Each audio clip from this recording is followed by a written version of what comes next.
Hi friends, आज मी share करणार आहे ब्लॅकबेरी फ्रूट प्लांटचा व्हिडिओ. हे ब्लॅकबेरी फ्रूट प्लांट्स कसं लावायचं आणि त्यासाठी कशी प्रकारची माती तयार करायची हे मी तुम्हाला आज सांगणार आहे. माझं ब्लॅकबेरीचं प्लांट आहे आणि ते बघा किती हिरवगार आणि छान आहे. हे मी 2-3 दिवस अगोदर आणलं होतं आणि माझ्या इतर झाडांच्या बाजूला ठेवलं होतं. हे आहे वर्मी कंपोस्ट. यासाठी मी वर्मी कंपोस्ट घेतलं आहे. ही आपली नॉर्मल गार्डनची सॉईल आहे, म्हणजे गार्डनची माती आहे. आणि हे राईस हस आणि सुका पालापाचोळा आहे हा.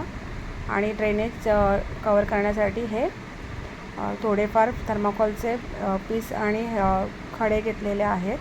ह्याच्यामध्ये नीमखली, ट्रायकोडर्मा आणि ॲप्सम सॉल्ट आणि मायकोराझा हे घेतलेलं आहे. आणि ही एक प्लांट लावण्यासाठी ही एक प्लास्टिकची बकेट घेतलेली आहे.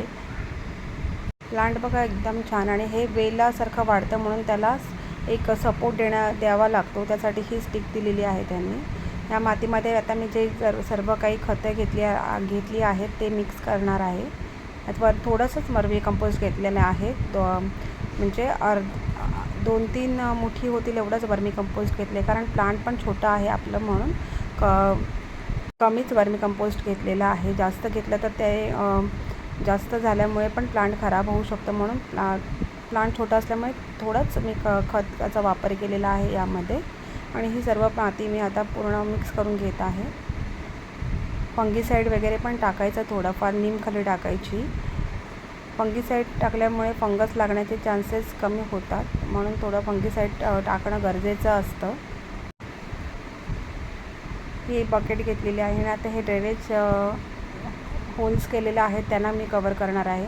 त्यासाठी मी विटांचे तुकडे जे काही तुमच्याकडे अवेलेबल असेल ते घ्यायचं आहे. आणि ड्रेनेज होल्स खूप करायचे नाहीतर पाणी लॉक होऊन ते ड्रेन होणार नाही आणि प्लांट आपलं खराब होईल. त्यामुळे तुम्ही ड्रेनेज होल्ड हे जास्त करायचे आणि ते चांगल्या प्रकारे कवर करायचे, ज्यातून पाणी टाकताच ते ड्रेन होईल आणि प्लांट खराब होणार नाही. हे बघा, मी सगळं थर्माकोलचे पीसेस आणि हे सगळे टाकून ड्रेनेज होल कवर केलेले आहेत. हे 1-2 इंचाचं मी केलेलं आहे दगड, आणि हे टाकून छोटे छोटे दगड्स आणि थर्माकोलचे पीसेस टाकून. आणि हे आहे पालापाचोळा आहे, तो पण मी टाकत आहे. त्याच्यात थोडा 3-4 इंचाचा मी पालापाचोळा टाकत आहे. त्यामुळे प्लांटला हळूहळू ते डिकम्पोस्ट होऊन न्यूट्रिशन पण मिळेल आणि मुळांना थोडा थंडावाही मिळेल. म्हणून थोडा पालापाचोळा तुमच्याकडे असेल तर तो नक्की टाका याच्यामध्ये. हळूहळू डिकम्पोस्ट होतं आणि त्याचं खतात रूपांतर होऊन प्लांटला प्रोटीन्स मिळतात म्हणून. आणि आता सध्या तर सहज सगळीकडे हा पालापाचोळा मिळतो. तो मी जमा करून ठेवलेला आहे आणि याचा वापर मी आता करत आहे. हे बघा, 2-3 इंचाचं 4-5 इंचाचं मी लेअर टाकून हे तयार केलेलं आहे. पालापाचोळा थोडा दाबून भरायचा, त्यामुळे तो चुरला जातो आणि लवकर डिकम्पोज होतो. म्हणून थोडा दाबूनच पालापाचोळा भरायचा. हे बघा सगळं आणि त्याच्यामध्ये आता थोडी माती, आता 3/4 लेअरची माती टाकून घ्यायची आहे. आणि प्लांट ठेवून बघायचं पहिला की बरोबर सेट होतं आहे का नाही, आणि मगच ते लावायचं आहे. बघा, मी पण ठेवून बघितलं की माती किती कमी किंवा जास्त करायला पाहिजे ते. हे बघा, माती 3/4 टाकलेली आहे मी पॉटमध्ये. आणि हे आता प्लांट यात मी लावणार आहे. हे बघा, ठेवून बघा पहिला, तुम्ही असंच ठेवून बघा, म्हणजे एकदा लावल्यानंतर ते परत काढायची गरज लागणार नाही. आणि सेंटरमध्येच प्लांट लावायचं, त्यामुळे ते चांगलं ग्रो होतं. हे मी आता पॉलिथिन काढून घेतली आहे प्लांटची. आणि हे बघा, याचे रूट्स पण किती हेल्दी आहेत, एकदम हेल्दी रूट्स आहेत त्याचे.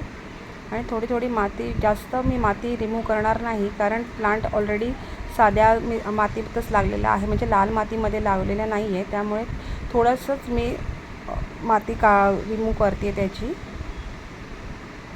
जास्त माती रिमूव्ह करायची मला गरज वाटत नाही, कारण प्लांट हे साध्याच मातीत लावलेलं आहे त्यांनी.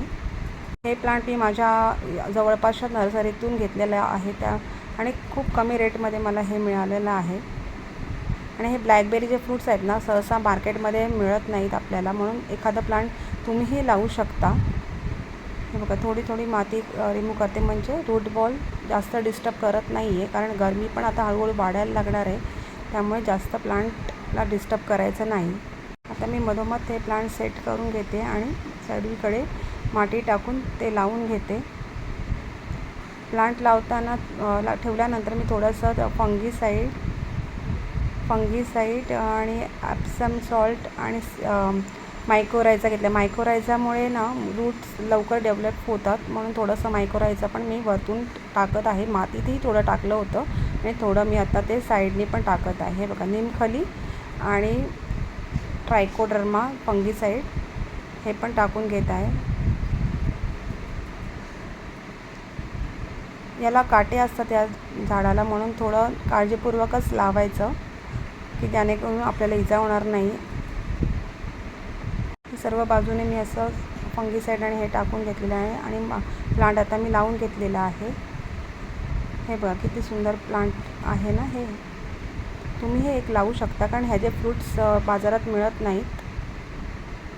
प्लांट्स लावल्यावर ते थोडं शेडमध्येच ठेवायचं आहे. हे बघा, मी याच्यामध्ये ॲप्सम सॉल्ट आणि ट्रायकोडर्मा हे घेतलेलं आणि पाणी झाडाला थोडं पाणी देऊन घेते.